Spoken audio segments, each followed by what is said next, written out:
Iran একটি ভূখণ্ডের নাম নয়, এটি একটি ঐতিহ্যের নাম, ইতিহাসের নাম। এটি ইসলামী সভ্যতার এক উজ্জ্বল মিনার, যার আলো ছড়িয়ে আছে যুগে যুগে, কালের পর কাল। ইসলামের সূচনা লগ্নে পারস্য ছিল একটি অপ্রতিরোধ্য সাম্রাজ্য, জ্ঞান, সংস্কৃতি আর শক্তিতে পরিপূর্ণ।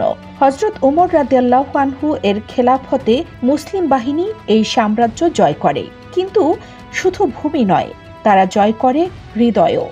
আর সেই হৃদয়ে জন্ম নেয় ইসলাম। ইরানিরা হয়ে ওঠে ইসলামের জ্ঞানের সৈনিক, আলোর বার্তাবাহক। ইসলামের জ্ঞান ভাণ্ডার যদি হয় এক মহাসমুদ্র, তাহলে তার প্রবল ঢেউগুলোর উৎসের অনেকটাই ইরান। ইমাম বুখারী, ইমাম মুসলিম, ইমাম গাজ্জালি সবাই ছিলেন পারস্যের ভূমিপুত্র।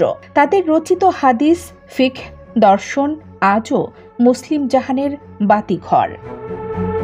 ইসলাম ও ইরানের সম্পর্কের প্রথম দীপ্তিমান তারকা সালমান আল ফার্সি রাদিয়াল্লাহু আনহু সত্যের সন্ধানে পাড়ি জমিয়েছিলেন শত শত মাইল। শেষমেশ পৌঁছেছিলেন মদিনায় রাসূলুল্লাহ সাল্লাল্লাহু আলাইহি ওয়াসাল্লাম এর দরবারে। খন্দকের যুদ্ধে তার পরামর্শ ছিল মুসলিম বিজয়ের চাবিকাঠি। তিনি শুধু এক সাহাবী নন, ছিলেন এক ঐতিহাসিক সেতুবন্ধন পারস্য ও ইসলামের মাঝে।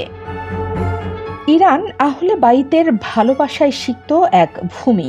হাসান হুসাইন রাদিয়াল্লাহু আনহু এর উত্তরসূরিদের অনেকেই এখানে এসেছেন, শহীদ হয়েছেন, কবরস্থ হয়েছেন।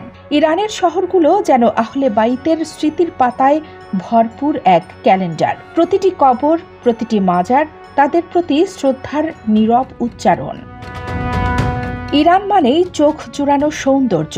ইস্পাহানের শাহ মসজিদ, সিরাজের পিঙ্ক মসজিদ, মাশহাদের ইমাম রেজা কমপ্লেক্স, এসব শুধু স্থাপনা নয়, এগুলো যেন ইসলামী চেতনার দৃশ্যমান কাব্য।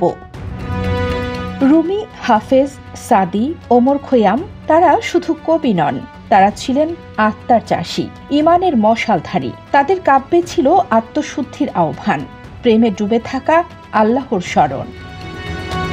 1979 সালের ইসলামী বিপ্লব এটি শুধু এক রাজনৈতিক ঘটনাই নয়, এ ছিল এক আত্মিক জাগরণ, যেখানে ধর্ম, নেতৃত্ব ও আত্মমর্যাদার পুনরুত্থান ঘটেছিল।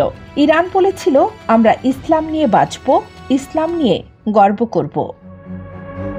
ইরান এটি সাহাবীর পদধ্বনি, ইমামের জ্ঞানের প্রদীপ, আহলে বাইতের ভালোবাসা, সুফিদের গান, স্থাপত্যের ক্যানভাস এবং মুসলিম আত্মপরিচয়ের এক চিরন্তন প্রতীক। ইসলামের ইতিহাসে ইরান অমর, কারণ তার প্রতিটি ধূলিকণাতেই জড়িয়ে আছে ইমানের গল্প।